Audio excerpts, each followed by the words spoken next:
Hola. Mucho gusto. Mr. President. We got to do the clap first. I am absolutely confident that Joe Biden, Kamala Harris, the new administration will follow the science, will have clear recommendations, will communicate to the American people effectively. And in part, that confidence comes from the fact that Joe Biden at least, was beside me when we dealt with H1N1 at the beginning of my presidency, Ebola in my second term. And as we've seen in Europe, even the countries that have managed COVID well, even the leadership that has done the right things, you're still seeing serious issues. A pandemic is a big, difficult problem. But I think we could have been doing much better than we've been doing. And I'm confident that starting next year, starting on January 20th, we'll have a government that leads effectively on this issue. I think what we saw in this election is that America is deeply divided. And some of those divisions preceded Donald Trump. Some of them will still be here after Donald Trump. But what is certainly the case is he accelerated those divisions. He fanned the flames of division. And I know that Joe Biden is somebody who, by instinct and by character, is a unifier. And I am confident that one thing I learned as president is it matters what the president says. It matters the tone that the president sets. The president of the United States can't solve every problem, even though oftentimes people expect that he should be able to do so. But he can encourage a certain way of interacting, civility, a sense of understanding of others. I think he can set a tone internationally in terms of how do we interact with our allies, how do we approach diplomacy.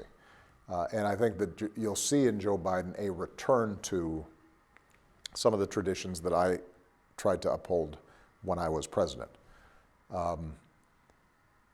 But there is no doubt that some significant damage has been done, both here in the United States and around the world. If you ignore science, if you ignore facts, then a pandemic's going to be worse. If you encourage or at least are forgiving of racist behavior, then those who have those impulses feel emboldened. If you embrace dictators on the world stage, then the commitment to democracy diminishes. And during the last 4 years, there's no doubt that there have been times where I felt frustrated, in part because I came into office in 2008, 2009, when America was also going through crisis. We had a global financial crisis. We had the war in Iraq, which had divided this country and alienated many of our allies. And for 8 years, we worked very hard to restore America's standing in the world, to rebuild the economy. By the time I left office, America was in a strong place. And to see some of that progress dissipated unnecessarily there's no doubt there's a sense of frustration there sometimes. America has always had a warring narrative, a contest of ideas between our founding documents that declares all men are created equal and believes in rule of law and freedom of speech and all these wonderful principles, and the realities of slavery and the decimation of Native American tribes and discrimination against various groups. And so on one side is the narrative that says, let's let's live up to those ideals. Let's include more people. Let's reduce the influence of race. Let's lift up people without property and workers and give them a chance. And then there have been those who said, no, we want to preserve privileges and status for a certain group of Americans and not others. And there have been times in our history, and I think my election was an example of when that narrative of inclusion was ascendant. And then there have been other times where there's been pushback against these changes. And Sarah Palin, I think, was an early sign that there was pushback against what my election represented and the coalition of people who had elected me represented. And the challenge that I saw even then and throughout my presidency was the degree to which the media, I think, was willing to entertain the notion that Sarah Palin or the Republican Party, that their criticisms or obstruction or resistance to my policies were somehow based on anything other than a desire to go back to the days when people like me weren't in the Oval Office. And I think that I've discussed this before, that we have now a multitude of media, so that many Republican voters, they don't hear anything to contradict what a Donald Trump says. They don't hear anything to contradict what a Mitch McConnell says. They're alternative facts and an alternative reality that we're seeing even now when Donald Trump declares that I haven't lost the election yet, or there's been fraud and illegal votes cast, even though there's no proof of it. Nevertheless, that story still continues. And as a journalist, I'm sure you have a sense of this as not just an American phenomenon, but a global phenomenon. I do. Particularly because of social media and the internet. And so one of our big challenges in all our democracies is, how do we go back to the point where we can have a common baseline of facts?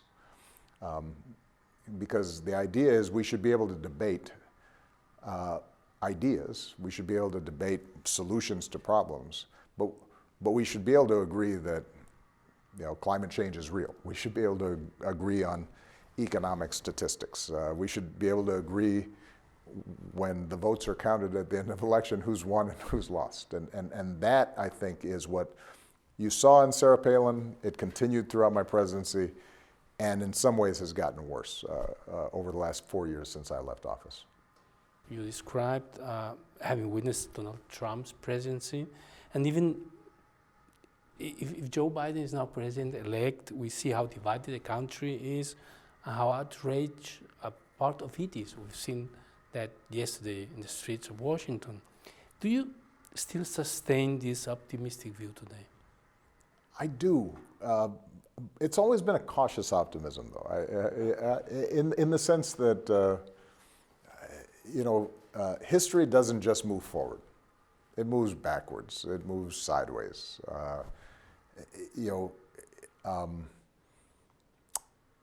There is no doubt that humanity has made progress over the last 2,000 years. It's less violent, it's better educated, it's healthier. And yet we still have war, we still have cruelty, we still have places where people have no rights. We see it every day. And the same is true in America. America is a better place than it was 200 years ago, but there's still racism, there's still inequality. And you have to anticipate that the progress that we make is never going to be constant. There's always going to be moments where we slip. What makes me optimistic ultimately is the younger generation not just here in the United States, but around the world. As president, I made a habit of having town hall meetings with young people. And what always struck me was the degree to which they believe, much more than their parents or their grandparents, that all people are equal, that people should be judged on their character and not on the color of their skin or their religious background or whether they're men or women or their sexual orientation.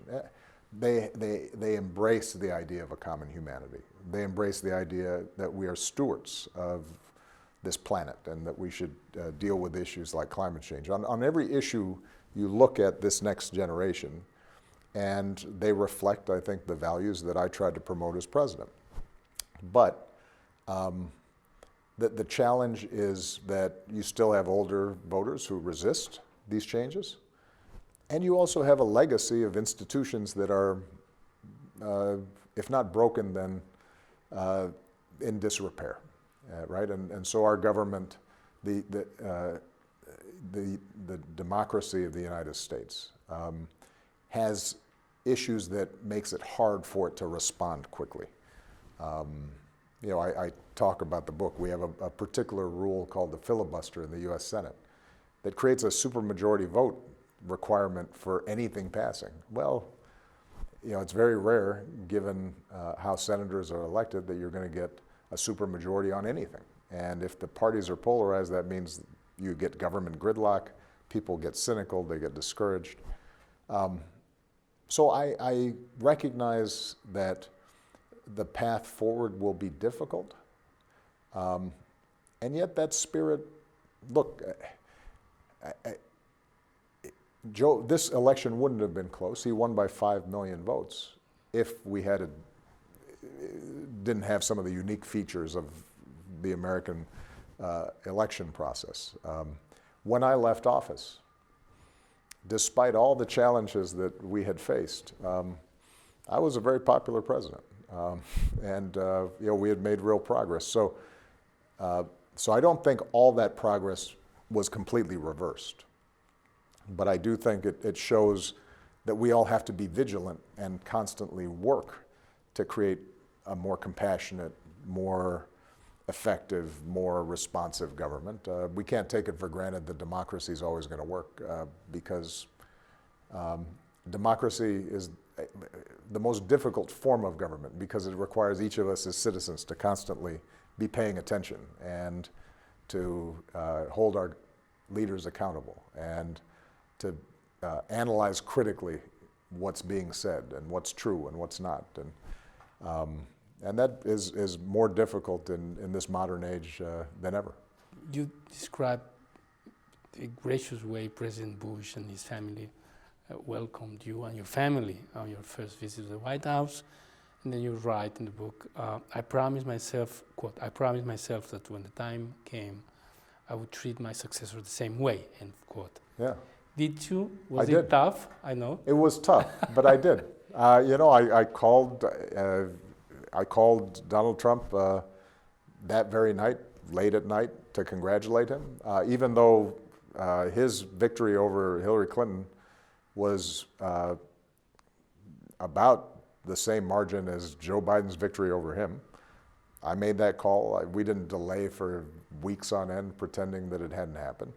I invited him a few days later to come to the White House with his wife, Melania. I arranged for all of my agencies and teams to prepare manuals for the transition. Apparently they weren't always read. One of those manuals was a playbook on how to deal with the possibility of a pandemic. It seems that they didn't follow those guidelines that we had provided. So I actually felt that we had, I had tried to pass on the same lesson that I had learned from George W. Bush when I came in. And that the peaceful transfer of power between parties is part of what makes a democracy work. I wouldn't have imagined it 4 years ago. I'm sad to say that by the end of Donald Trump's presidency, I was not surprised that he is acting the way he's acting. But look, I think It's interesting. Michelle and I talk all the time, and I think it's reflected in the book that I tend to be a little more optimistic. Michelle tends to be a little more pessimistic about human nature and how much things change and how much things stay the same. And so we've been having these conversations over the last 4 years and certainly over the last 4 weeks. I try to remind Michelle, I said, look, when I was born, in much of the America, likely in this hotel, there were probably no African American guests. If you and I were meeting, it would be because I was carrying your bags. That's in my lifetime. And we're now sitting, and I'm the former president of the United States. And as frustrating and sometimes discouraging as the news can sometimes be, 59 years is, in the course of human history, that's a blink of an eye. The progress that represents, we've seen in other places. When I was born, Spain wasn't a democracy. When I was born, Europe was still rebuilding out of a war that had killed 60 million people. The relative to where we've been even very recently, the world is still a better place than it was when I was born. And I think that maintaining that perspective, the long view, is part of what I try to transmit in this book. I tell the story of, I give my first speech to the Muslim world in Cairo. And afterwards I go visit the pyramids.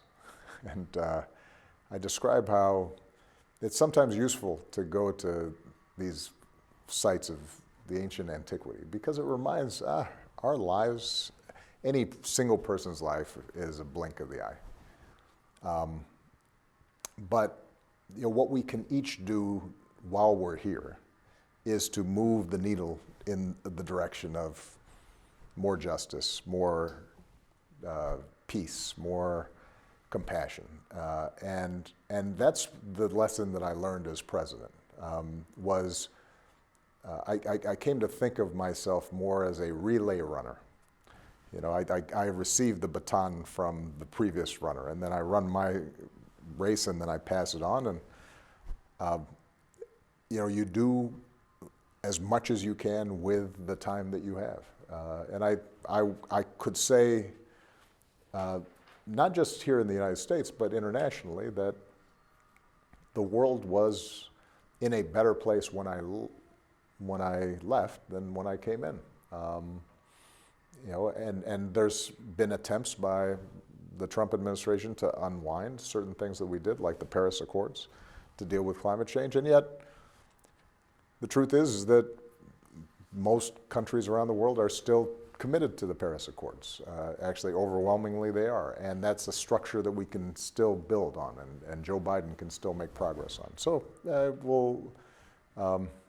I remain cautiously optimistic. Well, there are many interesting insights about politics and technology in your book. Is there anything you wish you had done or said during your presidency to avoid social media tearing apart the fabric of modern societies the way they happen to be? Yeah, I think you start seeing, keep in mind that this is an indication of how fast everything's moving. The iPhone doesn't even get to the market until 2010. Right? I mean, that was only 10 years ago. And so initially, I think we all felt, this is going to be all for the good. And I think where you start seeing a recognition that there's a dark side to this is that during the Arab Spring, you see people who are advocating for democracy in Tahrir Square using Facebook and Twitter to organize young people to protest against repression by the Mubarak regime. But it's then only a few years later that you see ISIS using it to mobilize terrorists. And what you become aware of is that the same connectivity that can help educate children in a remote village in Africa because they now have access to the world's library on a phone is also the same tool that can be used in Myanmar to try to engage in ethnic cleansing and oppression against the Rohingya.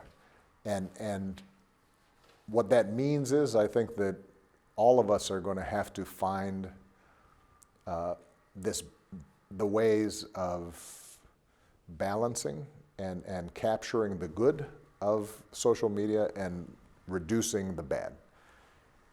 Doing that in liberal democracies is more difficult, right? Because we have traditions of freedom of expression. And my preference is not for countries to take the approach China does, where suddenly the state is determining what's allowable to be said or not. That's not something that I want in the United States. I think the question then is there a combination of regulation and corporate practices that can help to reduce some of the damage that we're seeing? And keep in mind, from a journalistic background, many of the customs of journalism, they're not laws. Choosing to have at least two people confirm a story before you run it, that's a tradition, right? There's norms and values. And I think one of the things that we've learned during the Trump presidency is that a lot of the things that hold a society together aren't written down in a code. They're not subject to criminal sanction. They're expectations and they're values that are transmitted and traditions that we have to rebuild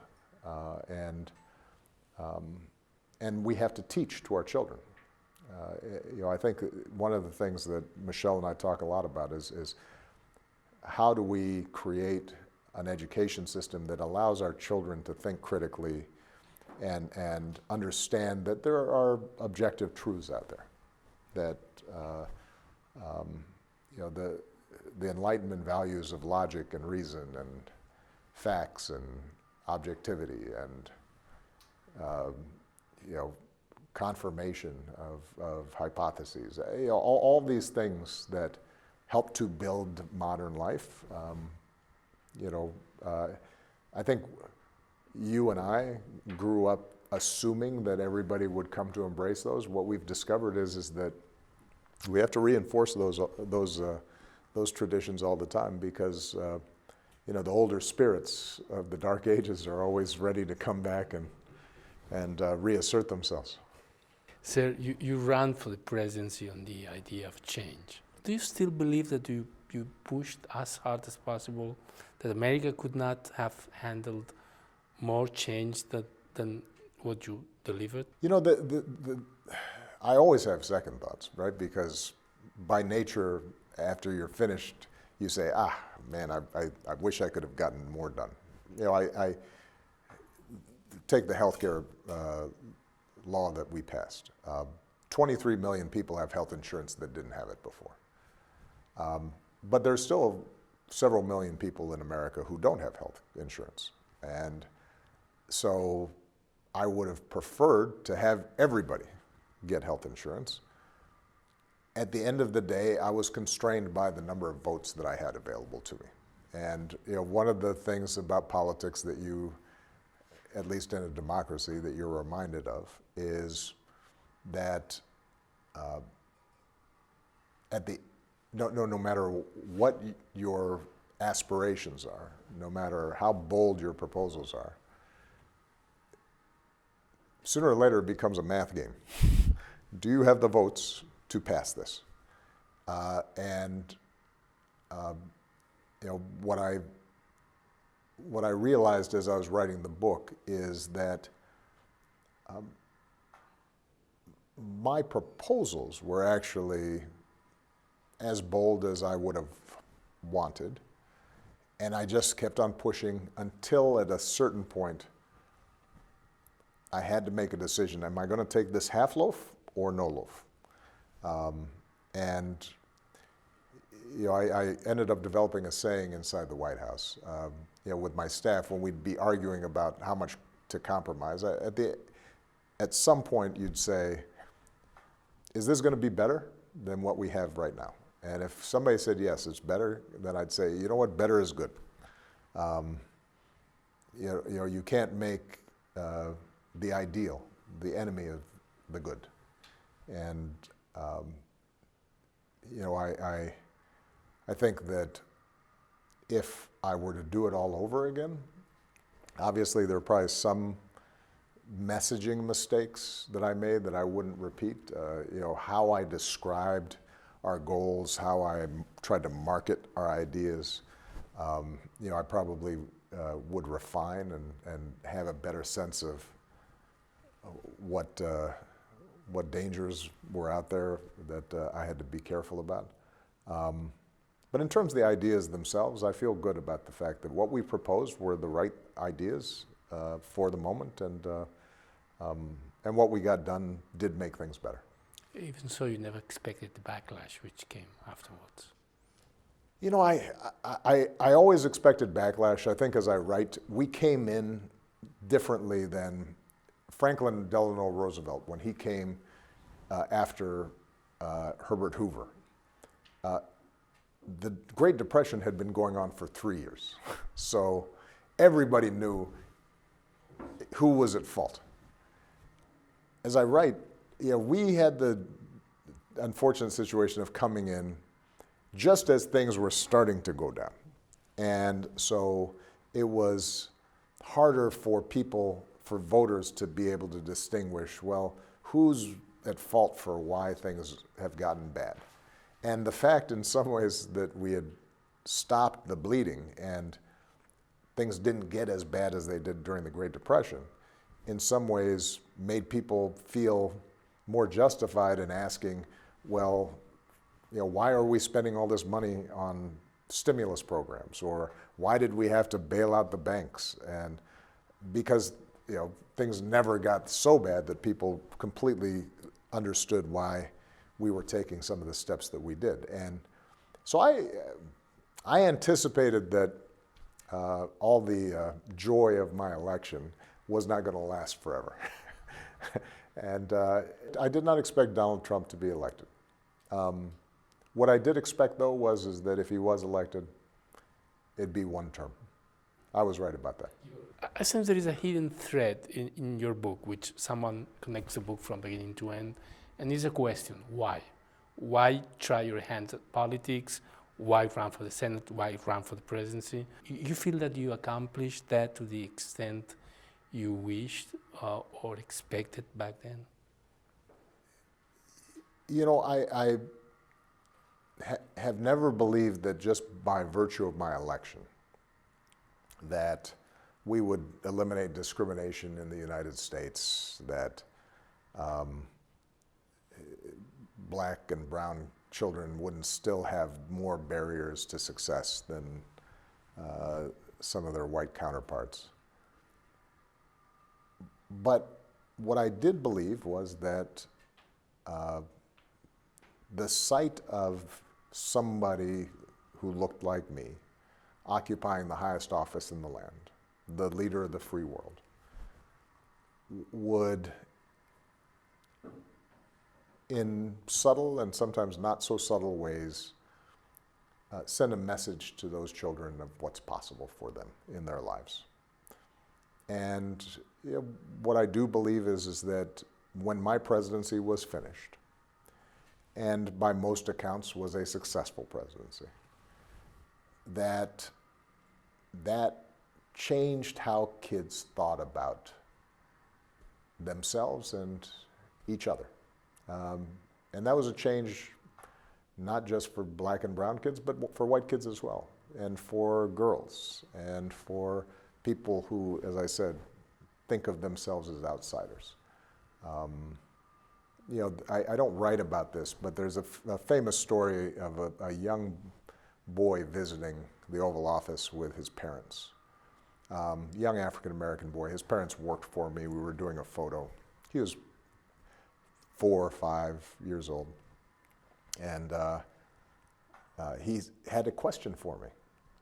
And I said, well, what's the question? He says, you know, does your hair feel like mine? And I said, well, why don't you check? And I bent down, and he touched my head, and our photographer, Pete Souza, took a picture. And you can see the little boy touching my head and feeling it and say, oh, it does. And that ended up being, I think, one of the favorite pictures that was ever taken of me in the Oval Office. Because it signified this little boy saying, okay, this very important man, he's actually like me. And I think that in various ways ends up having overall a positive impact, not just in his life, but in the life of the country. Mr. President, thank you very much. Thank for you so your much. time. I enjoyed it. Good luck. Thank you. All right. Mr. President, thank you. Thank you for your time. Good luck. See you in Spain.